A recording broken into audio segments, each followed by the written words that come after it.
Your Excellency President Mahmoud Al-Sheikh Al-Azwan, President of the Islamic Republic of Mauritania and Chairperson of African Union, Your Excellency Dr. Abiy Ahmed, Prime Minister of Federal Democratic Republic of Ethiopia and host of the 38th Ordinary Session of the Assembly of the Union, Your Excellencies, Heads of State and Government, Your Excellency Mr. Musa Faki Mahamat, Chairperson of the African Union Commission, Your Excellency Mohamed Abbas, President of the State of Palestine, Your Excellency Mr. Antonio Guterres, Secretary General of the United Nations, Your Excellency Honorable Mia Montri, Prime Minister of Barbados and Chairperson of the Caribbean Community, Your Excellency Dr. Adesina Akinomi, President of the African Development Bank, Excellencies, First Ladies, Honorable Ministers here present, Your Excellency Dr. Monique Sazabagana, Deputy Chairperson of the African Union Commission, Your Excellencies, Commissioners of the African Union Commission, Your Excellency Abdel Hassam Jacob Aziz, Deputy Secretary General of the League of Arab States, Your Excellencies, Ambassadors here present, Heads of African Union organs and regional economic communities and mechanisms, I also recognize the presence of our partners, members of the diplomatic corps, members of the press, and all distinguished delegates. All protocols observed. May I now kindly call the Excellency Chairperson of African Union to call this meeting to order. Your Excellency, you have the floor. Thank you.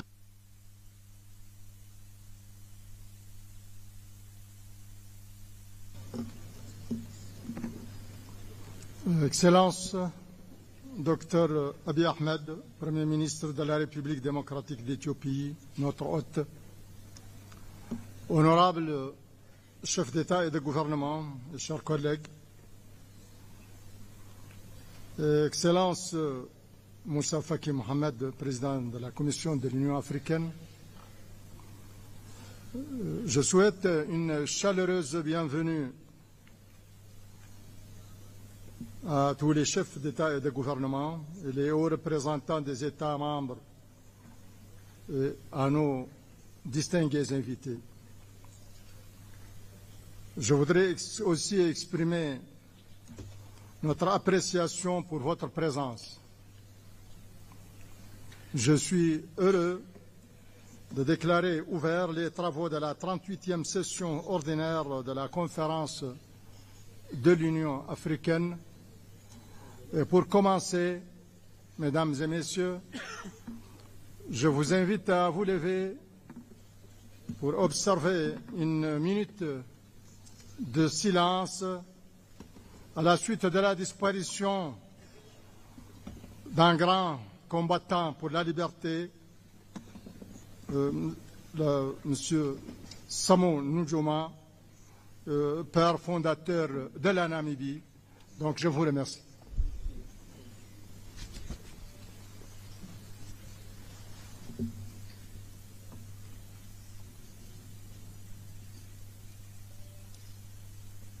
Merci.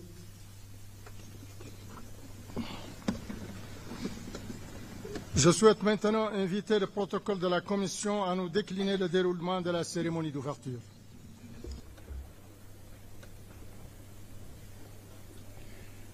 Thank you, Your Excellency. Bismillah ar-Rahman ar-Rahim. Excellencies, ladies and gentlemen, may I humbly call all of you to rise for the African Union anthem.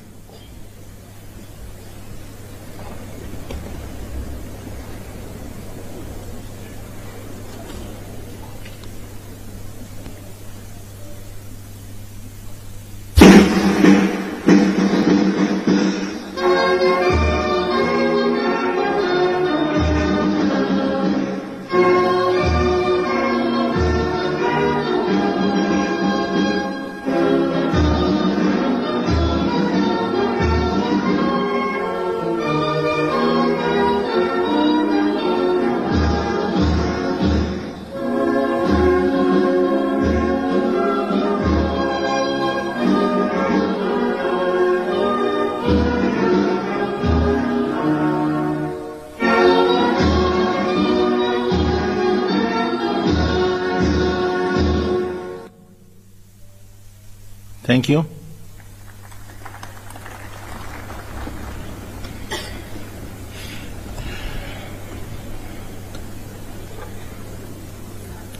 Your Excellency Muhammad Wil Sheikh Al Ghazwani, President of the Islamic Republic of Mauritania and Chairperson of the African Union, Your Excellency Dr. Abiy Ahmed, Prime Minister of the Federal Democratic Republic of Ethiopia, Your Excellencies Heads of States and Governments of African Union Member States, Your Excellency Musa Faki Mohammed, Chairperson of the African Union Commission, Your Excellency Mr. Mahmoud Abbas Abu Mazin, President of the State of Palestine, Your Excellency Antonio Guterres, Secretary General of the United Nations,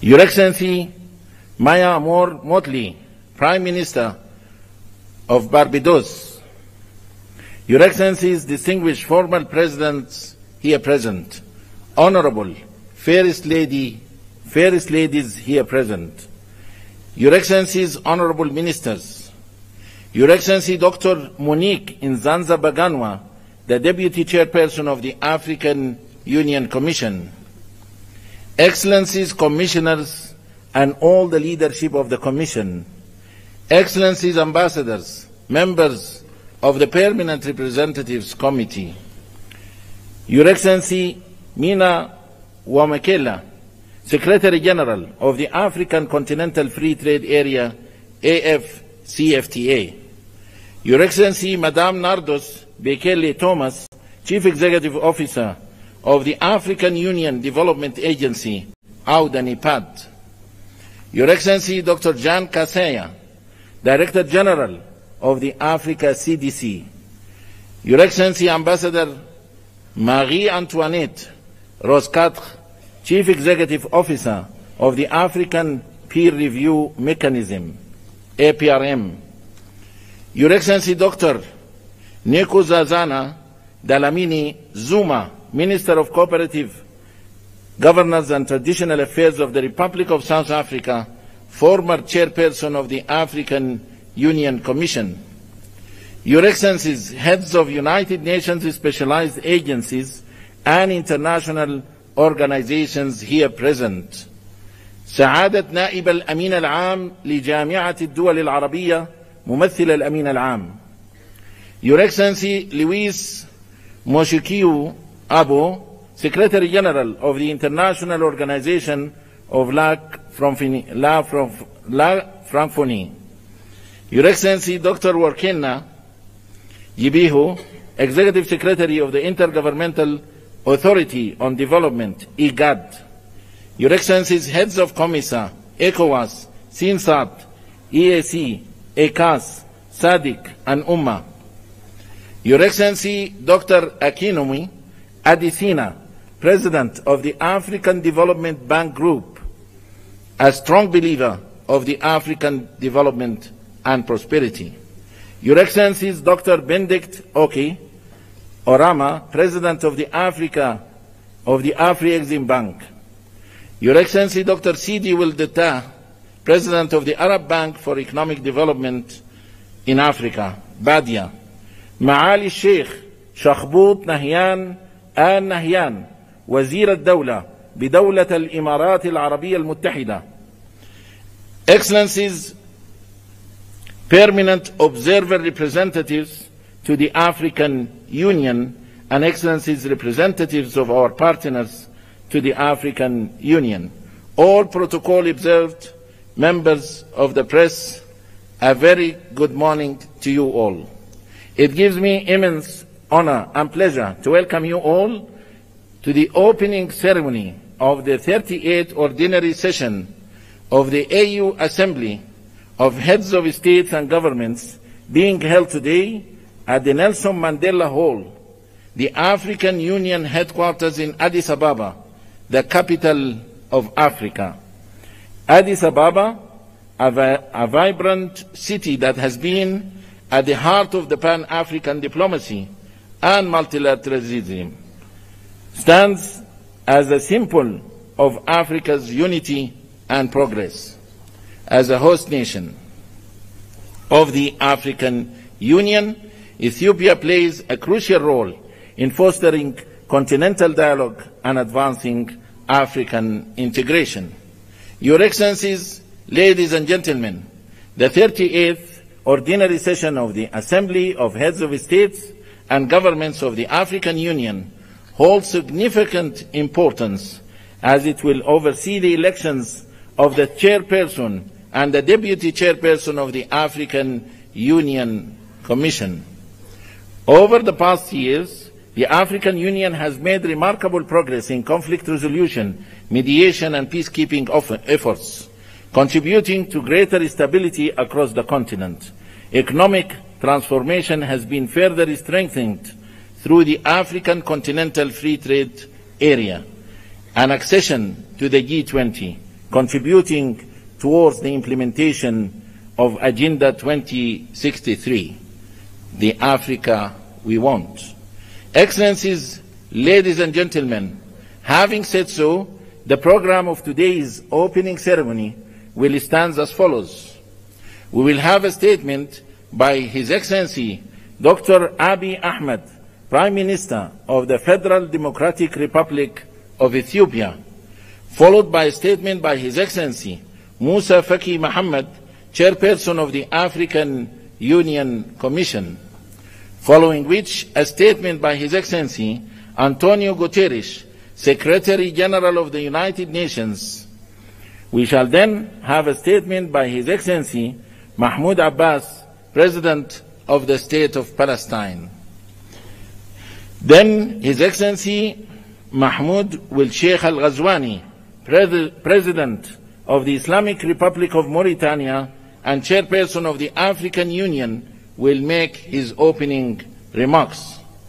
Immediately after that, we will call the Dean of African Ambassadors in Ethiopia to introduce the new Bureau, members of the African Union Assembly, following which we shall have the handover ceremony for the Chairperson of the African Union. Then we will go to the launch of the African Union theme of the year, Justice for Africans and People of African Descent through Reparations. Without any further ado, I have the great honor and privilege to invite His Excellency Dr. Abiy Ahmed, Prime Minister of the Federal Democratic Republic of Ethiopia, to deliver his statement. Your Excellency, the floor is yours.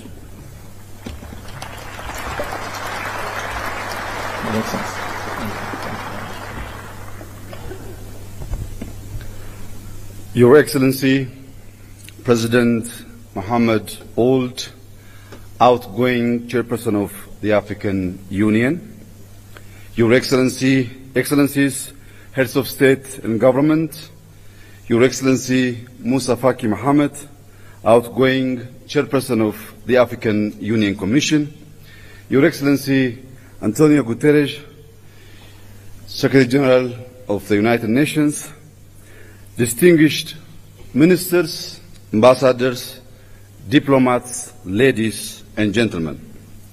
Welcome to Ethiopia, the cradle of Pan-Africanism and a proud champion of African unity and freedom. It is an honor to stand before you today as we reflect on the immense potential we hold, not just as individual nations, but as a united and dynamic continent. In a world marked by rapid change and multiple challenges, we find ourselves at a crossroads of uncertainty and opportunity. This moment calls upon us to strengthen our collective resolve, embrace resilience, and foster unity across Africa. The theme for this year's Assembly calls on us to heal the scars of historical injustice and overcome is not about charity or financial aid. It is a call for justice. It seeks to restore the dignity of millions and heal the deep scars of poverty, inequality, and discrimination. It demands an end to the systematic exploitation of our wealth, resources, and opportunities. It also calls for a transformative process that acknowledges past harms and takes bold steps to right the wrongs caused upon us, upon society across the continent. Thank you. Thank you. Most importantly, the call for reparations requires not just words, but concrete actions to affirm the equal worth of every human being. Excellencies, ladies and gentlemen, to achieve lasting peace, justice, and prosperity, we must rise above the geopolitical tensions and the historical divisions imposed upon us by colonial borders. By fostering solidarity among all of our nations and embracing a shared destiny, we can pool our resources and talents to unlock our continent's full potential. Africa's cultural, ethnic, and linguistic diversity is a source of pride and strength upon which we must build inclusive governance and equitable development. Diplomacy and peace building must remain at the heart of our efforts. By championing African solutions to African challenges, we can secure lasting peace and stability. Let us celebrate our achievements in politics, science, economics, and arts. The strategic initiatives, such as the African Continental Free Trade Area, give us the tools to boost intra-Africa trade, reduce external dependency, and achieve self-reliance. With Africa's large and dynamic use, abundant natural resources, and growing technological innovations, we have all the means to ensure sustainable growth. The rapid advancement of artificial intelligence, particularly generative AI, offers unprecedented opportunities to transform our economies and societies. By collaborating in AI, fintech, renewable energy, and mobile technology, we can address shared challenges such as climate change, infrastructure gaps, and public health crisis. Africa's rich and diverse data sets are essential for training robust and inclusive AI models. This highlights the importance of African representation in shaping future technologies. However, as we embrace these advancements, it's essential to protect our data sovereignty, prevent digital exploitation, and develop homegrown AI solutions that reflect African values and contexts. As our data sets grow, so must our capacity to harness them for local and global good. When used responsibly, AI can be a powerful tool in conflict prevention, transparent governance, and inclusive development. Africa must actively participate in the global technology race to ensure we are competitive players in the evolving digital landscape, while also ensuring we benefit equitably from this technological revolution. Furthermore, Africa's voice on global issues must grow stronger, ensuring that we have a say in shaping governance frameworks and other much-needed reforms in the global order. By empowering grassroots movements, youth networks, and educational programs focused on digital literacy and technological innovation, we can inspire the next generation. This will ensure Africa stands not just as a beneficiary of a global advancement, but as a key contributor in shaping the future of humanity. Excellencies, the opportunities before us are immense. Ethiopia is determined to prosper, guided by a vision of vibrant democracy, sustainable economic growth, rich cultural heritage, social progress, and a deep commitment to environmental regeneration. To realize this goal, we have laid out a pragmatic roadmap rooted in the transformative principles of Madamar. Madamar, an Amharic term loosely translated as synergy, is our guiding philosophy. It is a homegrown ideology that promotes prosperity, unity, sovereignty, security, and national dignity. At its core, Madamar encourages social and economic advancement, celebrates diversity, and nurtures a spirit of community grounded in Ethiopia's rich culture, spirituality, and values. Reflecting on the progress of the past 5 years and building on the vision of Madamar, Ethiopia has made remarkable strides. Despite inheriting a nation deeply divided along ethnic lines, burdened by substantial debt, and facing numerous internal challenges, we have moved forward with determination. At the same time, we navigated a complex and ever-changing regional and international landscape. Yet, through resilience and cooperation, we continue to move closer to the realization of our shared vision of prosperity. Our achievements speak for themselves. Allow me to share a few highlights.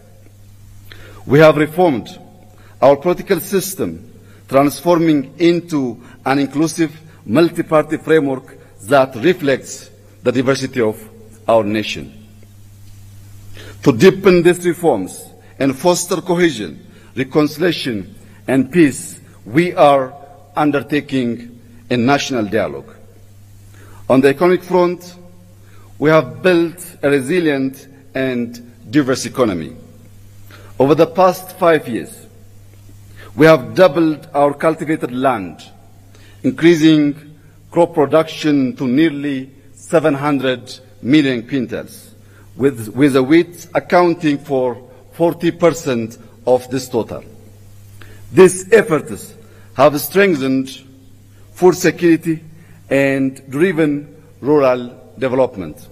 Today, Ethiopia is the largest wheat producer in Africa.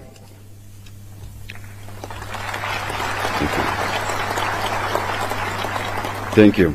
Through collective efforts, we have reduced external debt by over 50%, double both GDP and GDP per capita, and tripled government revenue in 5 years, with an 8.1% growth reported in the most recent fiscal year. Across the country, our major cities are evolving into dynamic, culturally rich, and sustainable hubs. In education, we have established 40,000 kindergartens and primary schools to boost early childhood education. Additionally, we have launched a program to train 5 million coders to strengthen our digital economy.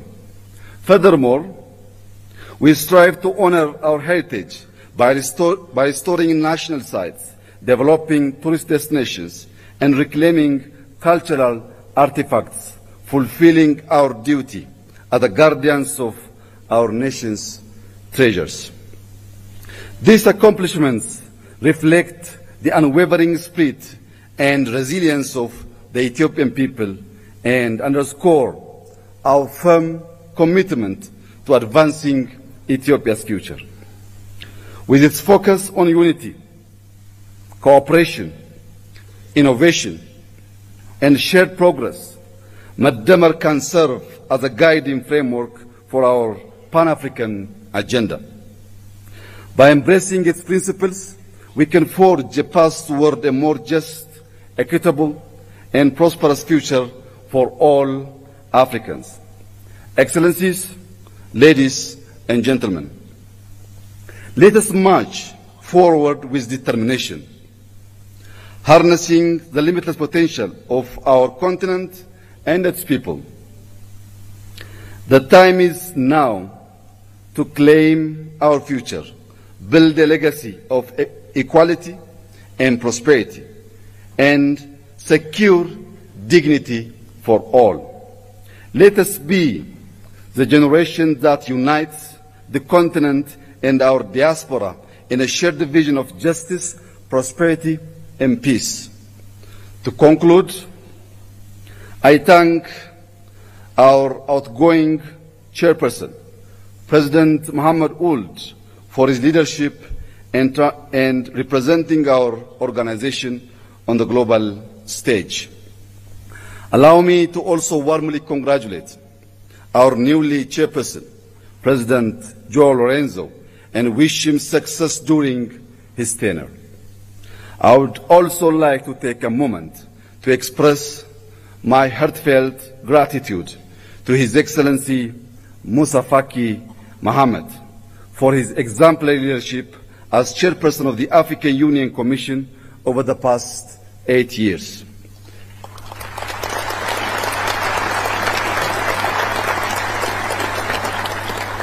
Throughout his tenure, His Excellency Musa Faki has shown unwavering commitment to Africa's development, peace, and integration, significantly strengthening the African Union's role in addressing the continent's challenge. I also extend my sincere thanks to him for being a steadfast friend of Ethiopia, supporting us not only during our times of success, but also in our moments of difficulty. Thank you, my brother.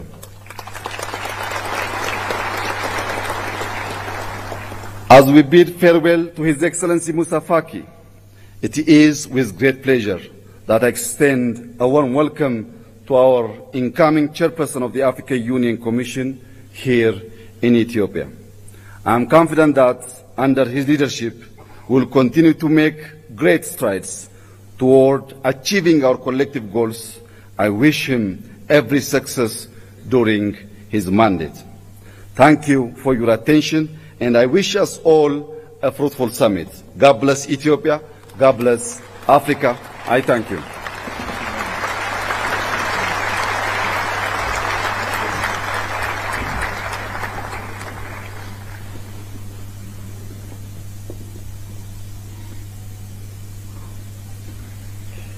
Thank you, Your Excellency, for your statement, and thank you for the generous hospitality extended to our Excellencies, heads of states and governments, as well as distinguished delegates. Thank you. And now allow me to invite with great honor and pleasure His Excellency Musa Faki Mohammed, Chairperson of the African Union Commission, to deliver his statement. Your Excellency.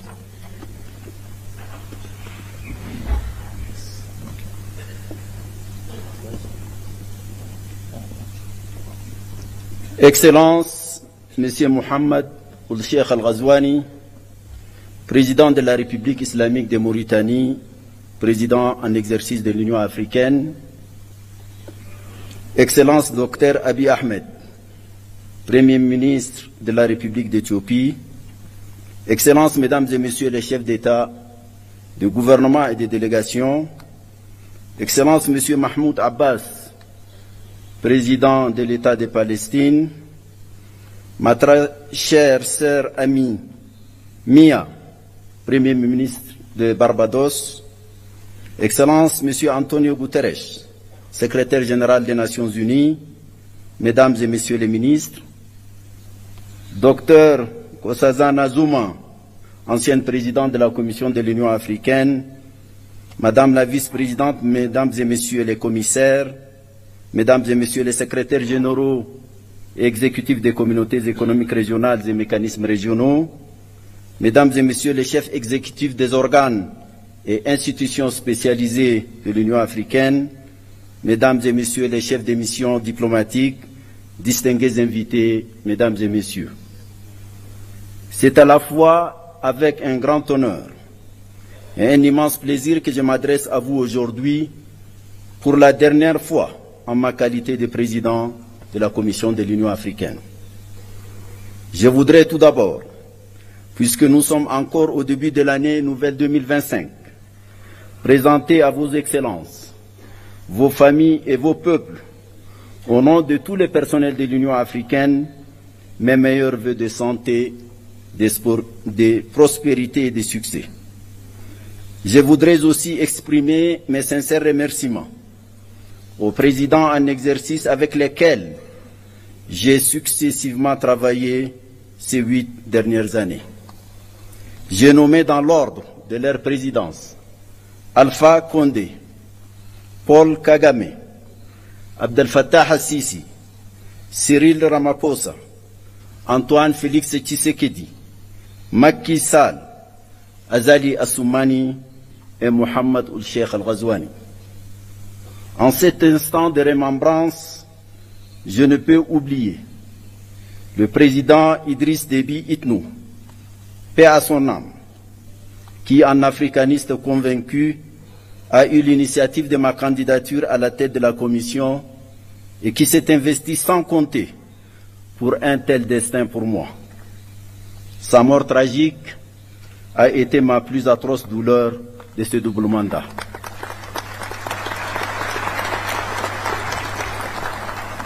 Excellences, Mesdames, Messieurs, 8 ans se sont écoulés depuis mon élection fin janvier 2017 comme président de la Commission de l'Union africaine. En ces moments chargés d'historicité, de signification et de symboles, je voudrais m'acquitter du devoir moral de vous présenter les grandes lignes du bilan de ce double mandat. Grâce à ces parcours, je me suis profondément imprégné à la fois de ce qui fait la grandeur et le rayonnement de notre continent, de notre organisation continentale, ainsi que des pesanteurs et limites diverses ayant entraîné le rythme de nos cadences. J'ai sillonné ces beaux et fantastiques continents. J'éprouve une profonde fierté d'avoir visité au moins une fois tous les 55 membres de notre Union. L'opportunité que m'offre ce moment est historique et unique. J'y tenterai de m'acquitter de la double obligation de rendre compte et de m'interroger sur quelques problématiques en ayant bien conscience qu'il ne faut absolument pas abuser de votre temps si précieux. Un rapport consolidé de notre bilan et un rapport annuel vous ont été distribués conformément à notre réglementation. Monsieur le Président, Excellences, Mesdames et Messieurs, les rapides et intenses bouleversements géopolitiques qui ont caractérisé le contexte international durant mes 2 mandats ont eu des manifestations à la fois violentes et déstabilisatrices. La subite dégradation de la situation sanitaire consécutive au déclenchement de la Covid-19 s'est accompagnée malheureusement d'importants chocs et de profondes turbulences économiques et diplomatiques. Pour l'Afrique, cela s'est traduit par une aggravation du poids de la dette, de la baisse des flux d'investissement publics et privés, de la violence et de la prégnance de certains conflits africains, de l'affaissement du panafricanisme et des chaînes de solidarité africaines, des manifestations d'obsolescence des institutions africaines, des appétits extérieurs en Afrique, des déficiences patentes en matière de gouvernance et de leadership en Afrique et même dans le monde, de la crise du multilatéralisme post-Seconde Guerre mondiale, etc., etc. La guerre russo-ukrainienne, enclenchée en février 2022, est venue noircir davantage ces tableaux, annonçant une recomposition géopolitique mondiale. Est née une ligne de fracture qui a suscité une forme de bipolarité qui, dans les imaginaires politiques, évoque la réalité pourtant théoriquement dépassée de la guerre froide. Des incertitudes profondes sur la soutenabilité de la paix et de la coopération internationale ont empoisonné les esprits, assombri les consciences et ont renforcé le pessimisme, les égoïsmes et le pragmatisme mercantile. Les conséquences de cette guerre ont profondément affecté l'Afrique, qui importait l'essentiel de sa consommation céréalière et ses intrants agricoles de ces deux pays, la Russie et l'Ukraine. Le spectre de l'insécurité alimentaire et sanitaire a plané sur bien de nos pays, dont un bon nombre continue de souffrir de leur fragilité structurelle. أصحاب الفخامة والمعالي السادة سيداتي وسادتي، وفي الشرق الأوسط فإن الشعب الفلسطيني الشقيق عانى ويعاني أبشع أنواع الظلم في التاريخ البشري. إن الحرب الفظيعة والجائرة التي دمرت كل شيء في فلسطين وخاصة في غزة، واستمرار حرمان هذا الشعب من حقوقه الأساسية في الاستقلال والسلام والوجود والحياة بكل بساطة، لا تشكل عارا جسيما لكل الإنسانية.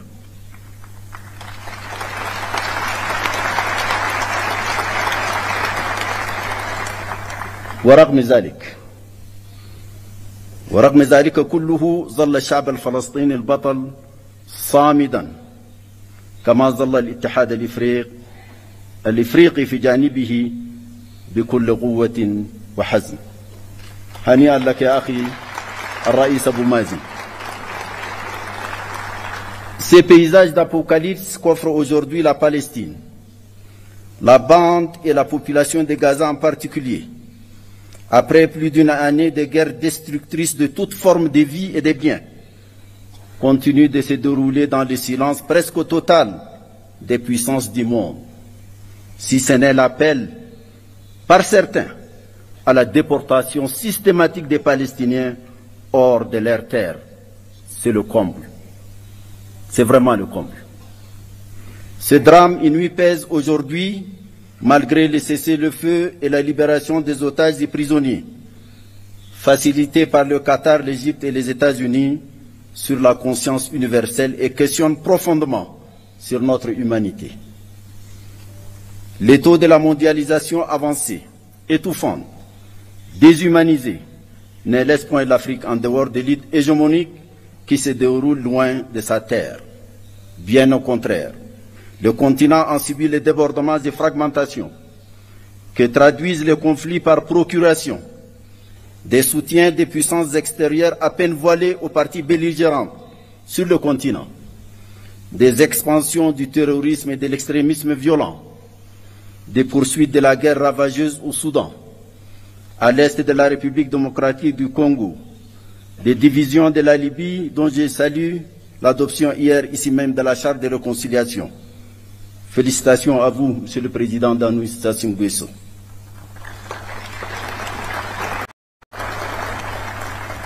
Les tensions de tous ordres au Sahel, au bassin du lac Tchad, au golfe de Guinée, au Mozambique, à la Corne de l'Afrique et dans la région des Grands Lacs sont un autre pan de ces chapelets embrasiers des crises africaines.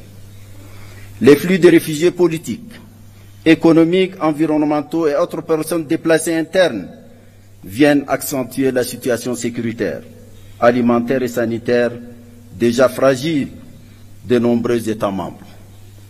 C'est à ce contexte mondial et régional fortement dégradé que nous avons été confrontés au cours des 8 dernières années de développement de notre action.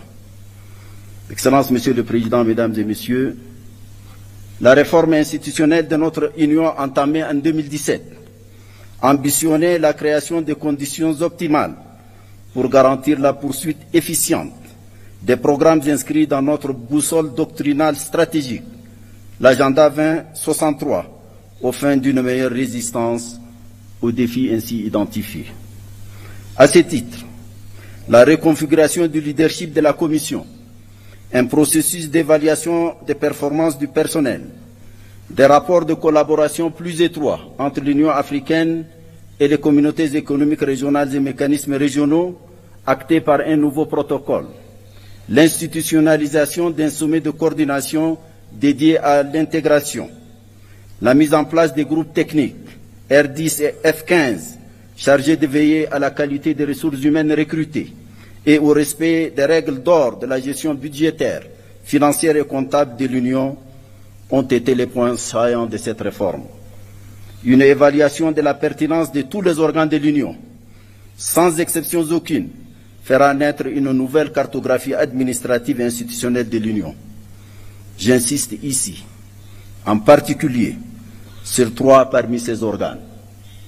Le Parlement panafricain, le Conseil de paix et de sécurité et le Comité des représentants permanents. Le mouvement d'ensemble de la réforme, avec ses ombres et lumières, confirme sa pertinence et sa nature nécessairement progressive à se déployer sur le long terme. C'est une exigence d'adaptation perpétuelle des structures de notre Union aux évolutions qui caractérisent le monde. Je voudrais ici remercier les présidents Paul Kagame et William Ruto pour leurs remarquables efforts pour faire avancer cette réforme.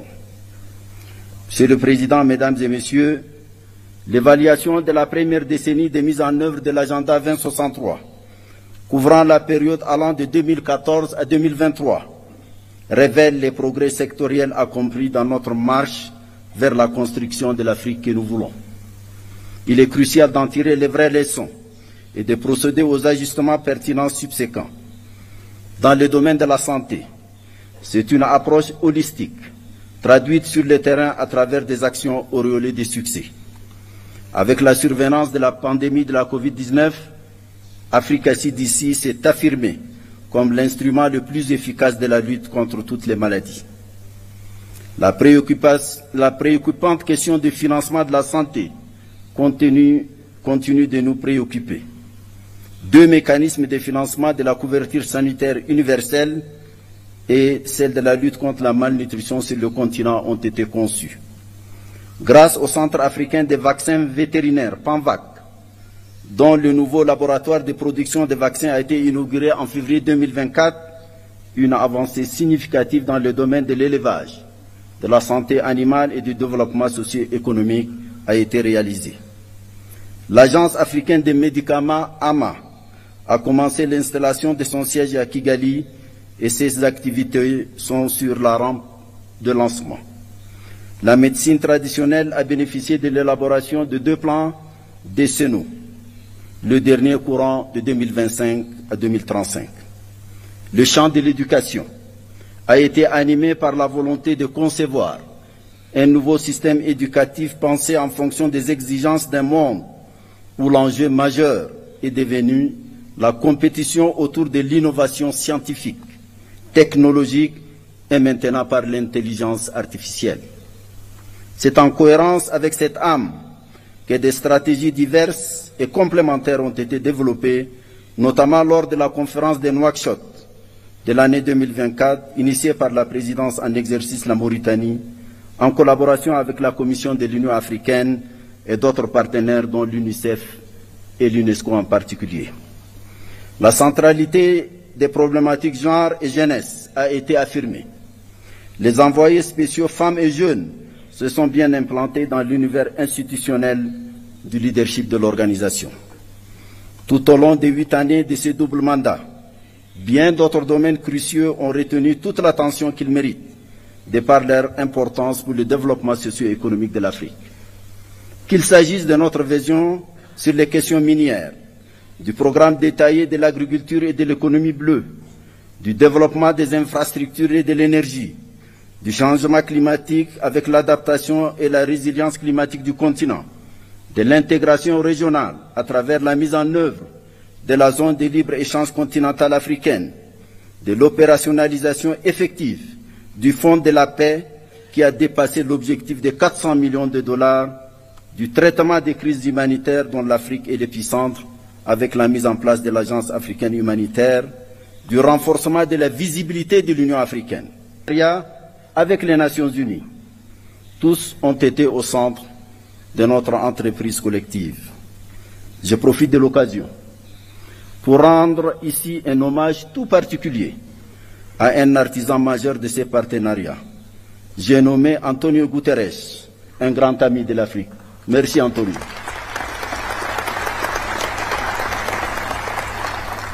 L'accession de l'Union africaine au G20 et les BRICS, dont plusieurs États africains sont membres, est venue couronner cette visibilité. Sur toutes ces questions, les structures spécialisées de l'Union africaine et les États membres ont mené des réflexions approfondies et tracé des perspectives claires pour certaines et rendu concrètes bien d'autres. Monsieur le Président, Excellences, Mesdames et Messieurs, il y a quelques mois, j'ai adressé à vos Excellences une lettre relative à quelques urgences centrales dans le devenir de notre Union et de ses capacités de réaliser au mieux possible nos objectifs. Je pense ici d'abord au Conseil de paix et sécurité, évoqué plus haut. Son rôle devrait s'accomplir sur la base des textes qui régissent son fonctionnement, dont il tire la force et la légitimité de concevoir, d'encadrer les questions prégnantes de notre sécurité collective et d'imposer, si nécessaire, les sanctions requises le cas échéant. Il est fort regrettable que ces décisions soient parfois contraires à nos principes et lorsqu'elles ne le sont pas, restent souvent lettre morte. Les décisions de cet organe continental central ne sauraient être considérées avec désinvolture et négligence par les États membres, ni par une conception et des pratiques biaisées des communautés économiques régionales au nom du principe galvaudé d'une subsidiarité interprétée de façon intéressée et partisane. L'évocation du CPS renvoie à la question des changements non constitutionnels du gouvernement. À cet égard, j'ai mentionné dans la dite lettre que nous n'avons plus désormais que deux options. Soit abandonner les principes qui régissent actuellement cette problématique, soit les appliquer sérieusement, quitte à les réviser et les adapter à nos besoins et réalités nouvelles. Nous ne pouvons, pour notre crédibilité, continuer à ressasser telle une litanie ces principes tout en les piétinant ou acceptant leur flagrante et constante violation. Il n'y a rien de plus corrosif de notre crédibilité qu'une telle attitude qui a conduit ces derniers temps à une véritable défiance vis-à-vis des règles et principes et fragiliser l'intégration dans une partie du continent. J'ai mentionné également le marasme persistant et paralysant de notre insupportable division en matière de représentation en relation avec nos partenariats dits stratégiques. J'appelais ici encore à choisir l'une des deux options qui s'y présentent pour nous et dont j'ai présenté clairement les termes dans ma lettre. J'avais également mentionné la question récurrente du financement de l'organisation, laquelle paradoxalement contraste avec les tendances continues de multiplication des organes sans souci de leur financement. Une organisation indépendante et gardienne de notre liberté et de notre souveraineté ne saurait se construire par le financement d'autrui. J'avais également soulevé la réduction privative d'initiative du président de la Commission de l'Union africaine et appelé à son harmonisation avec les obligations légales et coutumières qui s'imposent désormais à lui. En somme, l'essence de ma correspondance est simple et peut-être brutale. C'est la question d'être dignement ou ne pas être de notre organisation, placée devant une terrible conjugaison de facteurs de complexité. Ce sont toutes ces questions auxquelles vous faites face aujourd'hui que j'ai voulu pudiquement poser dans ma lettre. Allons-nous enfin ouvrir les yeux sur le sort de notre organisation ou alors continuer à la laisser se lamenter et gémir? Excellences, Monsieur le Président, Excellences, Mesdames et Messieurs, c'est une vérité banale aujourd'hui d'affirmer que les concepts et les instruments juridiques servant de cadre d'analyse des dynamiques de la politique internationale contemporaine sont périmés. Ils ont perdu leur vertu à la fois structurante et explicative des phénomènes mondiaux actuels. Un tel constat explique pourquoi les débats portent aujourd'hui sur les modalités d'avènement d'une nouvelle gouvernance économique et politique mondiale. L'Afrique ne peut rester muette et inactive. Elle doit impérativement s'y jeter dans la bataille pour se tailler sa place propre dans les configurations en cours de recomposition. Ce n'est pas facile. Cela demandera de l'ingéniosité, de la créativité, de la méthode, du courage.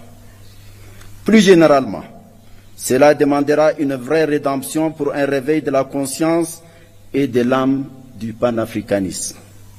Celui de la conscience de notre africanité, celui de la fierté de notre africanité, celui de l'attachement à notre africanité, celui du rejet de notre dépersonnalisation et de notre servilité nihiliste, de notre identité et de notre être.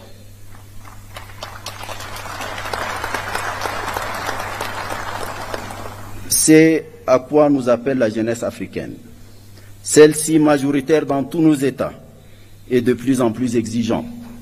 Sa voix résonne de plus en plus fort grâce aux nouvelles formes de communication qui amplifient toutes les expressions.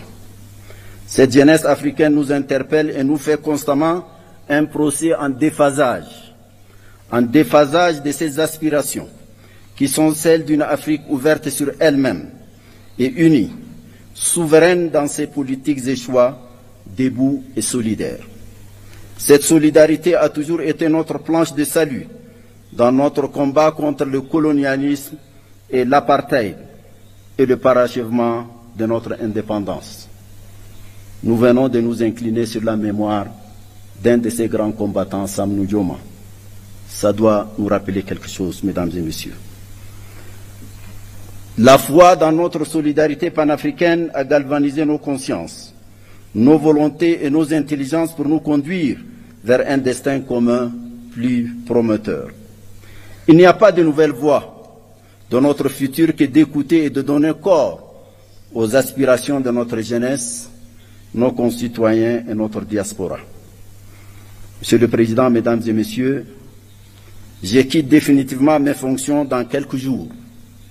J'avoue que je me sens envahi par un doux sentiment de liberté qui m'autorise ces quelques mots venant du cœur.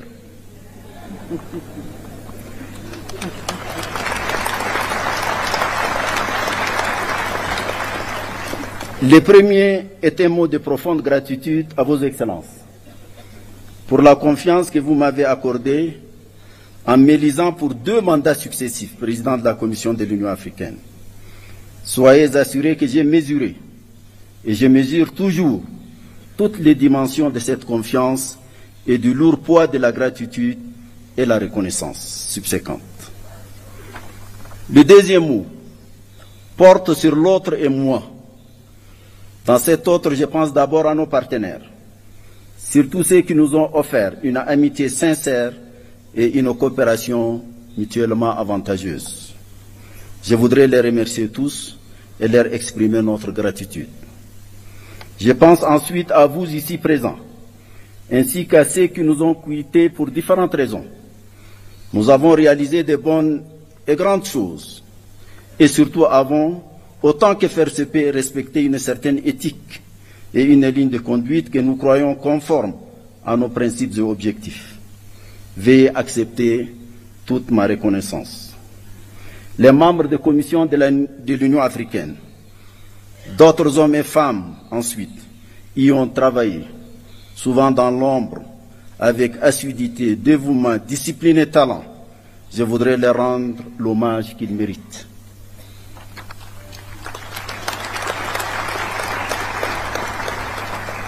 Le troisième mot est relatif à mes propres limites. J'ai tant voulu faire vite et mieux au cours des 2 mandats que vous m'avez confiés. Je sais que je n'ai pas tout fait.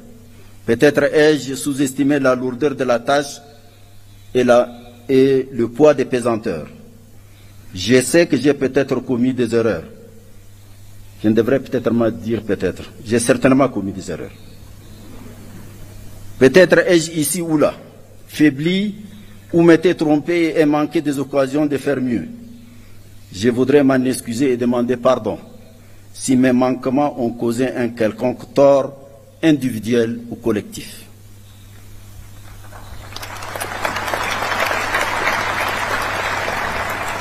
Le 4e mot est relatif à mon sentiment de l'instant. Je suis heureux de reprendre ma liberté. Mais je sais que j'aurai aussi la nostalgie des lieux, des femmes et des hommes que j'y ai connus, du peuple éthiopien à la civilisation millénaire. À vous, mon cher Dr Abiy Ahmed, Betam Amesegnalem.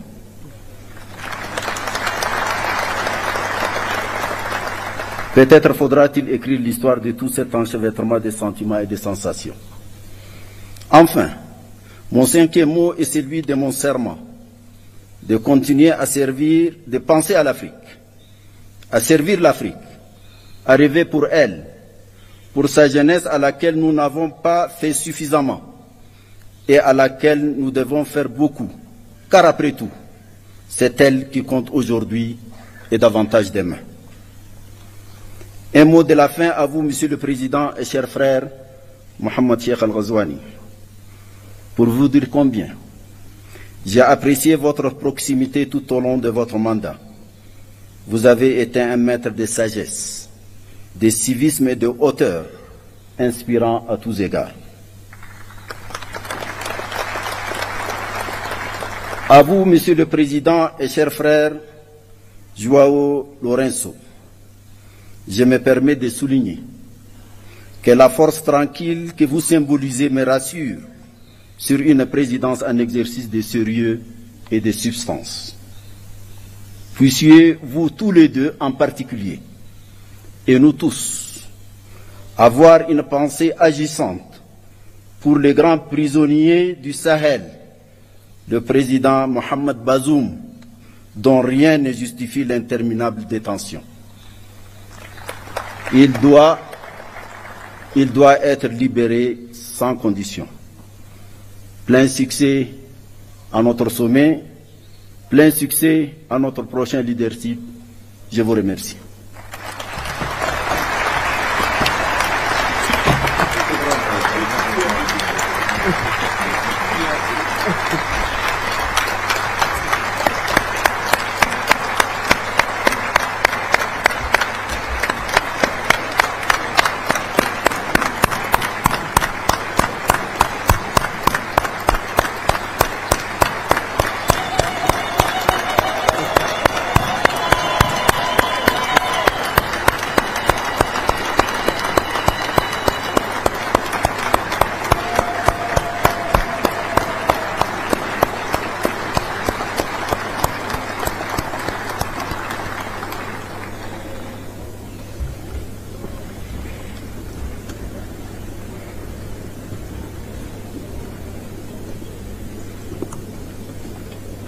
Thank you, Your Excellency. Thank you for your statement. Thank you for your unwavering commitment.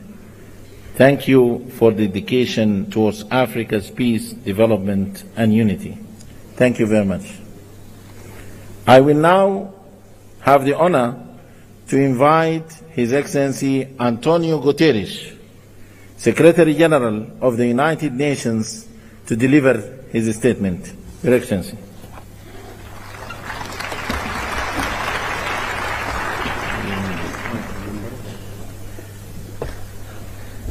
Monsieur le Président de l'Union africaine, Excellences, Excellencies, ladies and gentlemen, all protocol observed. President Mohamed Ould Ghazouani, thank you for your leadership in the outstanding exercise of your mandate. Presidente João Lourenço, parabéns e aguardo com expectativa a oportunidade de trabalhar consigo como novo Presidente da União Africana. I also want to give a very special expression of gratitude to the Chairperson of the African Union Commission, Moussa Faki, for his 8 years of strong and permanent commitment to multilateralism and impeccable cooperation with the United Nations. Cher Moussa,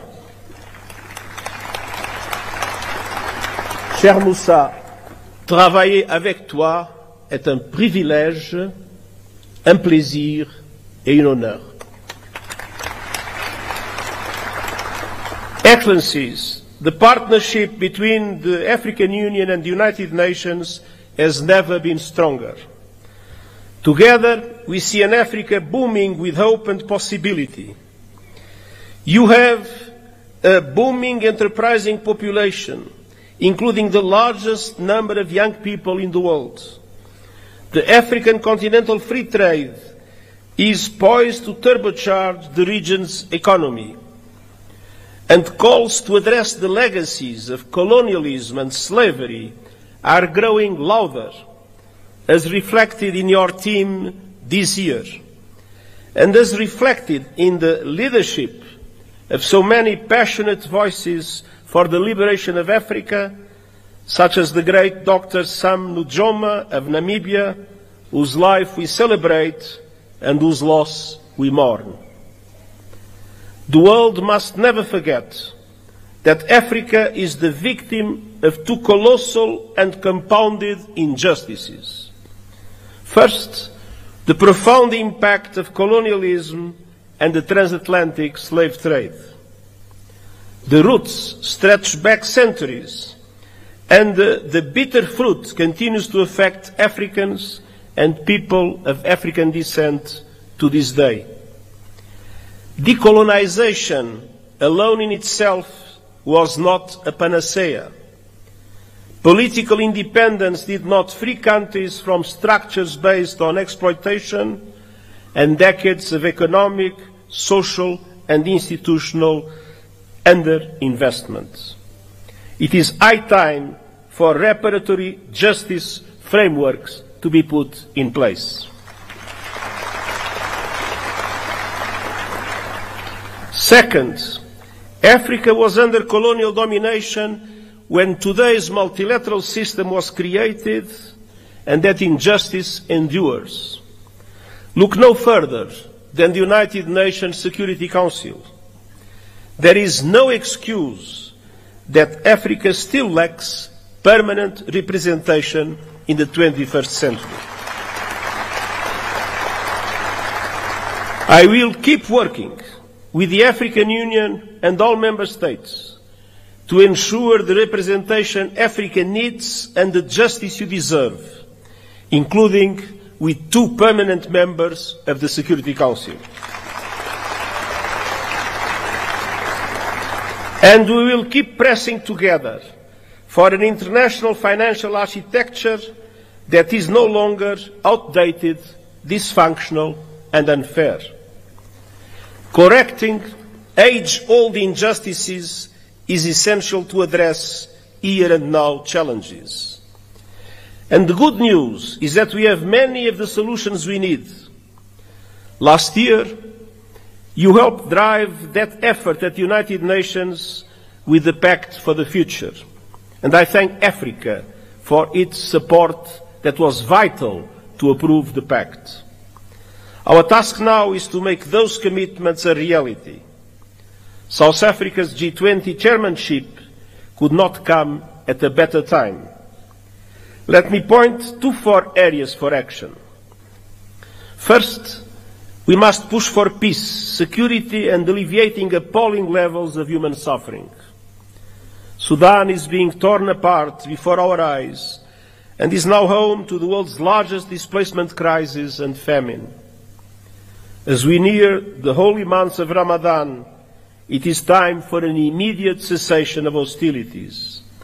and the international community must come together to stop the flow of weapons and the bankrolling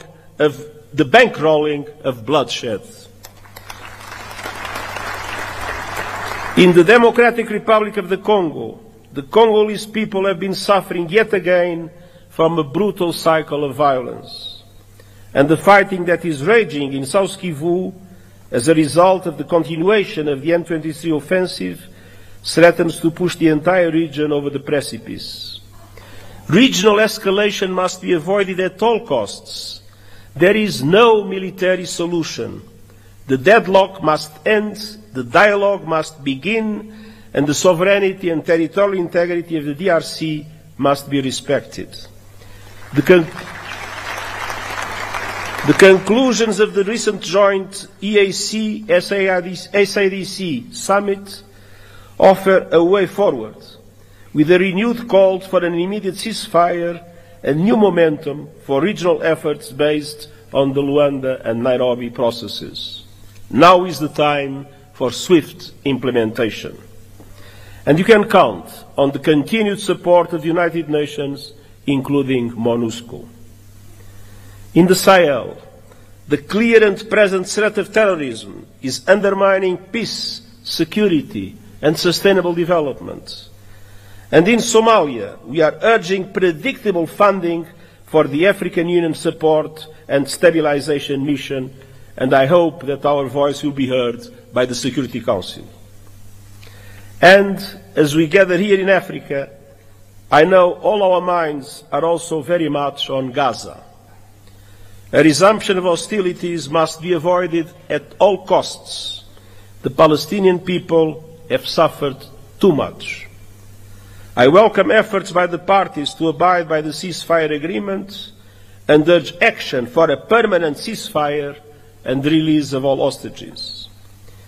Peace is possible in the Middle East, and that starts with tangible, irreversible, and permanent progress towards the two-state solution, Israel and Palestine, living side by side in peace and security.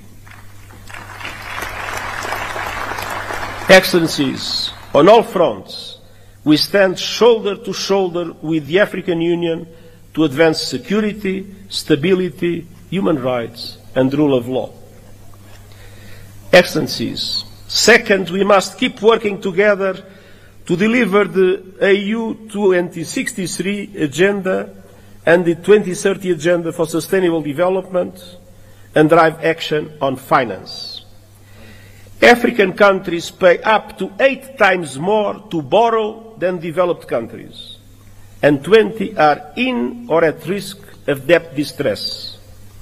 The Pact for the Future supports an international financial architecture reform to reflect today's economy, ensuring fair representation and urging effective action on debt relief. And I will stand with Africa as a matter of justice and to right the historic wrongs. Excellencies, third, the climate crisis. Climate disasters are tearing across Africa, destroying lives, upending livelihoods, devastating economies, and inflaming conflict. At the same time, the renewables revolution is unstoppable, and Africa is poised to become a global clean energy powerhouse.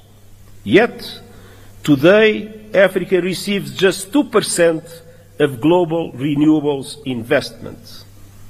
Realizing Africa's potential requires access to affordable finance, including by implementing the COP29 finance decision fully and on time, and supporting development of a roadmap to realize $1.3 trillion a year.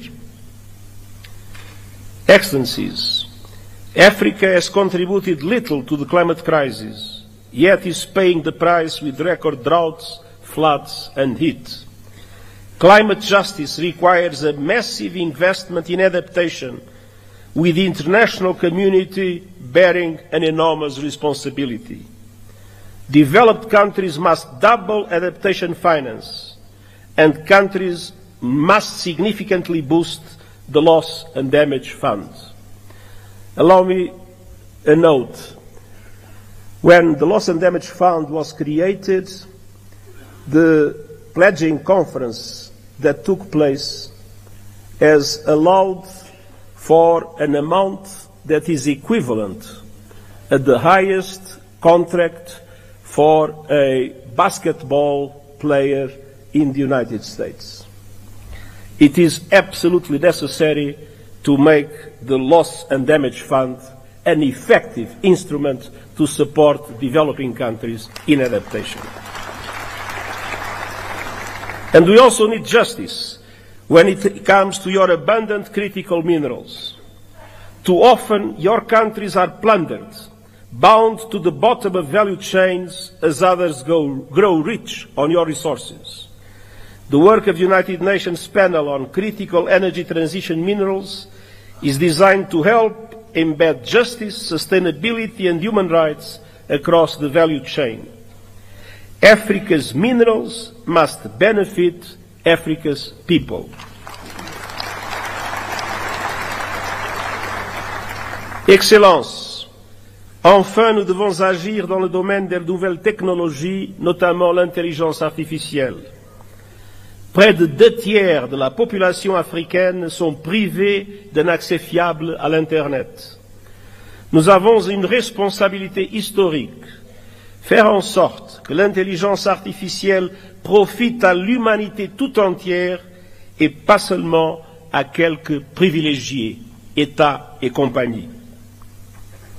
Le pacte numérique mondial partage les ambitions du pacte numérique africain. Connectivité universelle, renforcement des capacités et une gouvernance responsable de l'intelligence artificielle. Je présenterai bientôt un rapport sur les modèles innovants de financement volontaire et les initiatives de renforcement des capacités afin d'aider les pays du Sud global à exploiter l'intelligence artificielle pour le bien commun. Ensemble, assurons-nous que les promesses seront tenues. Excellences, l'Union africaine et l'ONU sont unis et déterminés à rendre justice à votre continent sans laisser personne de côté. Nous disposons de bases solides pour aller de l'avant. Alors, ensemble, concrétisons ces engagements.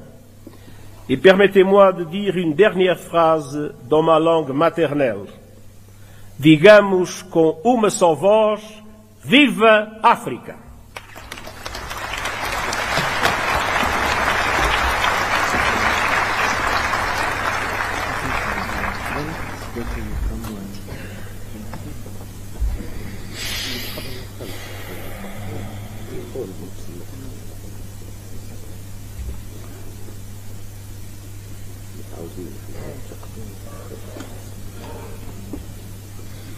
Thank you, Your Excellency, for your statement. We highly appreciate your leadership in strengthening the African Union-United Nations partnership. Thank you.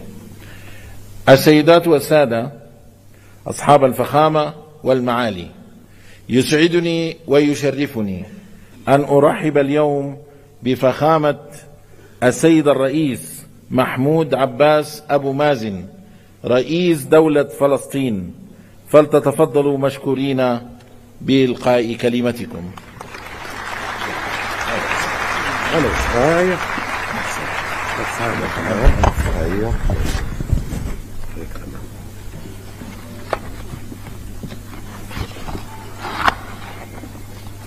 بسم الله الرحمن الرحيم. فخامة الرئيس محمد ولد الغزواني رئيس جمهورية موريتانيا، رئيس القمة الإفريقية، دولة رئيس الوزراء الأثيوبي السيد آبي أحمد، معالي السيد محموسة فكي رئيس مفوضية الاتحاد الإفريقي، معالي السيد أنطونيو غوتيريش الأمين العام للأمم المتحدة، أصحاب الفخامة والمعالي الحضور الكريم، السلام عليكم ورحمة الله وبركاته.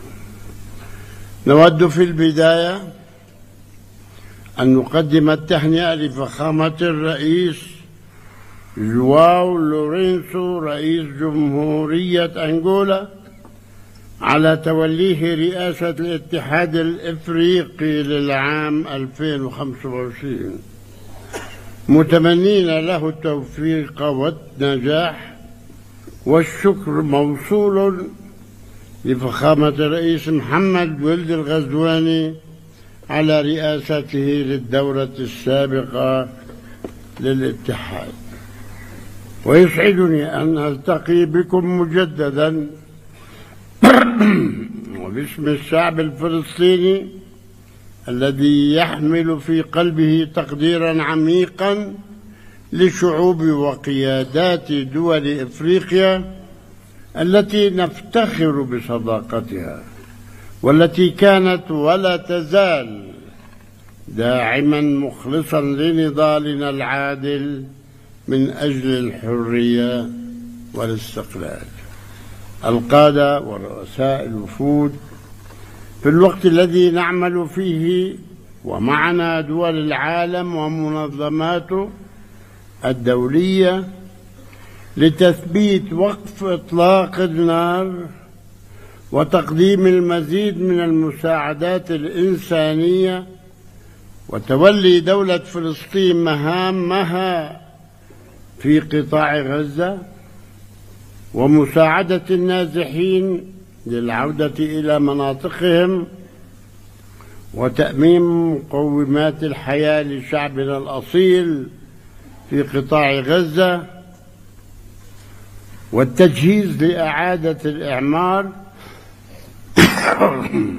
تخرج علينا دعوات لانتزاع شعبنا من أرضه وتهجيره والمساس بسيادة دول أخرى، دعوات هدفها إلهاء العالم عن جرائم الحرب والإبادة الجماعية والتدمير في غزة وجرائم الاستيطان والمستوطنين وسرقة الأرض الفلسطينية ومحاولات ضمها والاعتداء على المقدسات في الضفة والقدس، والتي تقوم بها قوات الاحتلال وعصابات المستوطنين الإرهابيين بهدف تقويض حل الدولتين وإضعاف السلطة الوطنية الفلسطينية.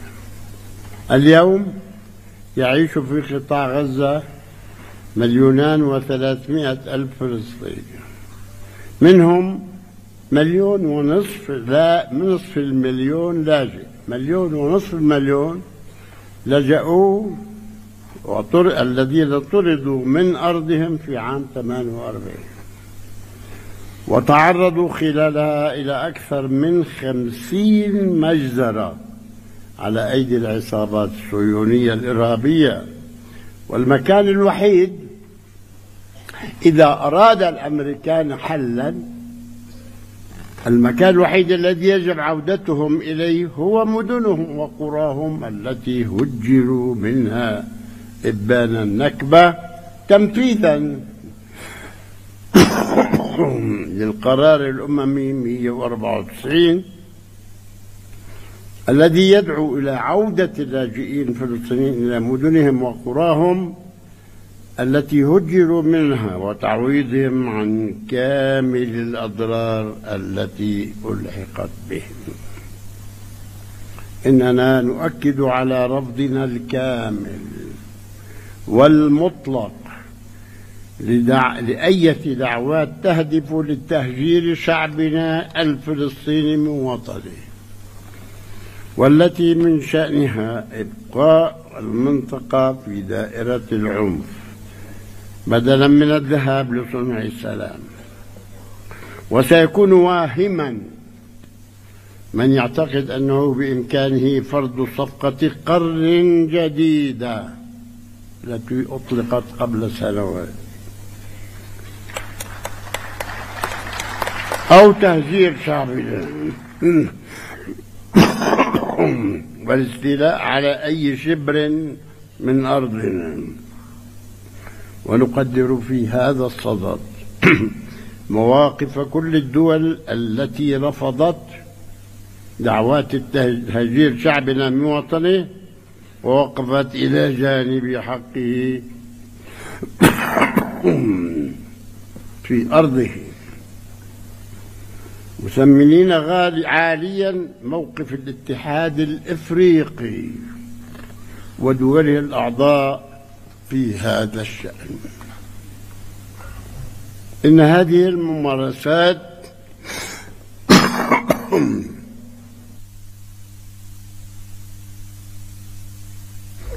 الاستعمارية الإسرائيلية تتطلب إجراءات عاجلة من المجتمع الدولي ومجلس الأمن قبل تفشي قوى التطرف التي تعمل على دفن حل الدولتين.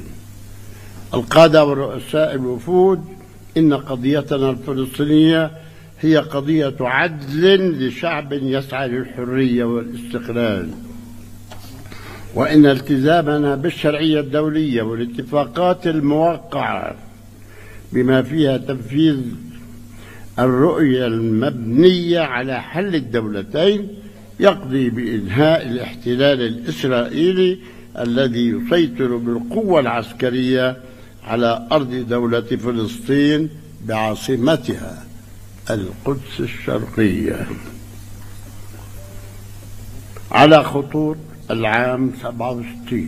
هذا ما قررته الشرعية الدولية وقرار مجلس الأمن 242 و338 وتنفيذ مبادرة السلام العربية لتعيش جميع شعوب المنطقة في أمن وسلام وحسن جوار، وهو الأمر الذي يأتي تنفيذا للرأي الاستشاري لمحكمة العدل الدولية الذي نص على عدم قانونية الاحتلال وضرورة إنهائه، وحدد الوقت في خلال 12 شهرا. المحكمة الدولية قررت 12 شهر يجب عليه أن ينتهي وفق قرار الجمعية العامة للأمم المتحدة وعقد مؤتمر الأطراف السامية المتعاقدة على اتفاقية جنيف الشهر المقبل. وندعو بهذه المناسبة دول الاتحاد الأفريقي للمشاركة في هذا المؤتمر الهام. القادة ورؤساء الوفود، إن تحقيق الأمن والاستقرار الدوليين يتطلب من الجميع المشاركة الفاعلة في التحالف العالمي لتنفيذ حل الدولتين ودعم المؤتمر الدولي للسلام المقرر عقده في الأمم المتحدة في منتصف يونيو القادم برئاسة مشتركة للمملكة العربية السعودية وفرنسا، والذي يشكل فرصة لحشد الطاقات الدولية للاعتراف الدولي بدولة فلسطين والحصول على العضوية الكاملة في الأمم المتحدة. لم نحصل على العضوية الكاملة بسبب قرارات الفيتو الأمريكية، نحن مراقبون في الأمم المتحدة، وتنفيذ حل الدولتين المبني على الشرعية الدولية. إن انعقاد القمة الإفريقية تحت عنوان العدالة للأفارقة والأشخاص من أجل الإفريقي من خلال التعويضات يعكس التزامكم الأصيل بالعدالة كقيمة إنسانية عالمية، وهو التزام نرى صداه في دعمكم الدائم للشعب الفلسطيني الذي لا زال يرزح تحت الاستعمار الوحيد المتبقي من مخلفات الاستعمار البغيض. نحن وحدنا في كل العالم، وحدنا لازلنا تحت الاحتلال الذي عاشته شعوبكم. أنتم وقعتم والحمد لله تحررتم وتحررتم منه. ختاما نجدد شكرا على الاتحاد الافريقي ودوله الاعضاء على دعمهم الثابت لنضال الشعب الفلسطيني لنيل حريته واستقلاله، متمنين النجاح والتوفيق لأعمال قمتكم ومستقبلا مشرقا للقارة الإفريقية وشعوبها الحرة. والسلام عليكم ورحمة الله وبركاته.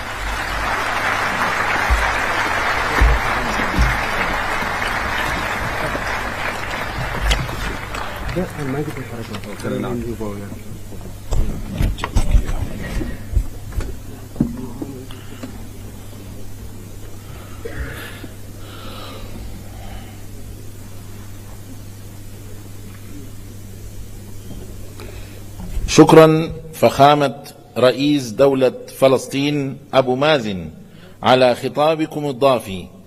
إن مشاركتكم اليوم فخامة الرئيس تؤكد من جديد مناصرة ودعم الاتحاد الإفريقي للقضية الفلسطينية بكل قوة وعزم. I now have the honor to invite His Excellency Muhammad Sheikh Al-Ghazwani, President of the Islamic Republic of Mauritania and Chairperson of the African Union, to deliver his opening remarks. Excellency.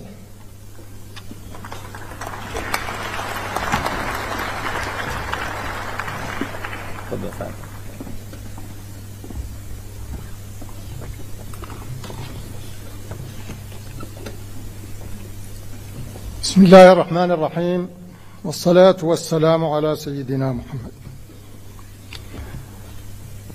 أصحاب الفخامة والمعالي رؤساء الدول والحكومات، صاحب الفخامة السيد أبي أحمد رئيس الوزراء لجمهورية إثيوبيا الاتحادية الديمقراطية،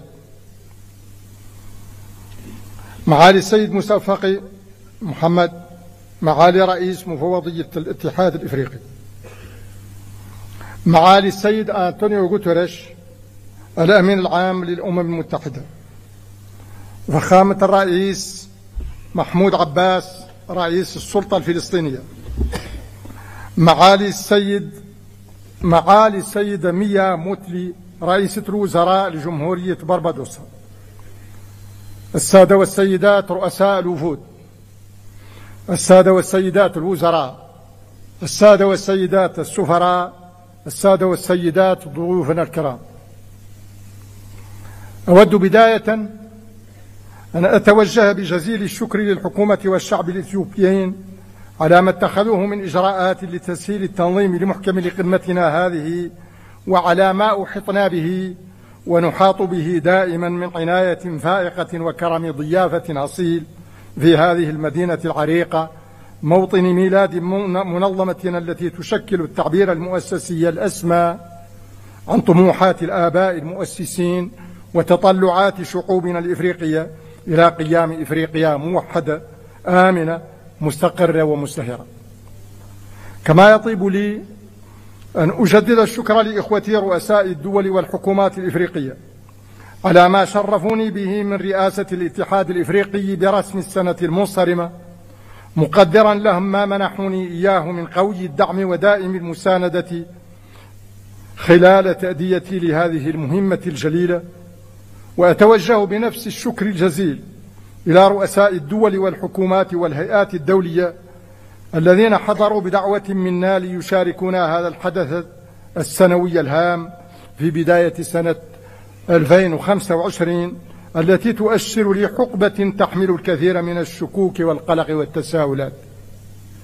أصحاب الفخامة والمعالي، أيها السادة والسيدات، لقد صادف تشرفنا باستلام الرئاسة الدورية للاتحاد الإفريقي ظرفا دوليا وقاريا بالغ الحساسية والصعوبة، لكنه في الوقت ذاته صادف اعتماد خطتنا العشرية الثانية في سياق تنفيذ أجندة 2063، والتي تمثل الإطار العام للخطط التنموية متوسطة المدى للدول الأعضاء والمجموعات الاقتصادية الإقليمية ومختلف أجهزة الاتحاد الإفريقي.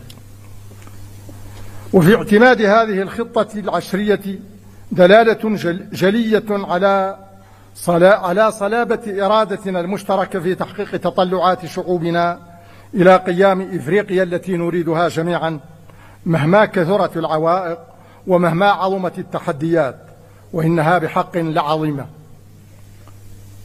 وقد كنت أوان تسلم قيادة الاتحاد الإفريقي على أتم الوعي بحجم المهمة وحساسية الظرف. فعالمنا اليوم تتصاعد فيه الأزمات المتنوعة، وتتسع فيه فضاءات التنازع، وتتكاثر بؤار التوتر بشكل هز علاقات الدول بعضها ببعض، كما هز القيم والمبادئ التي تأسس عليها النظام الدولي منذ نهاية الحرب العالمية الثانية. فبعد فترة من الهدوء ومن انتعاش المنظمات الدولية ومن الإيمان بعالم أكثر سلاما،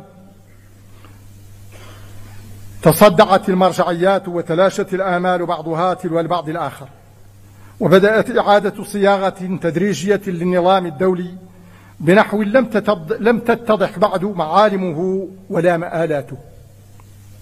ومنذ سنوات لم تتوقف مع الأسف إراقة الدماء، ووجد الكثير من الناس أنفسهم في وضع إنساني استعجالي.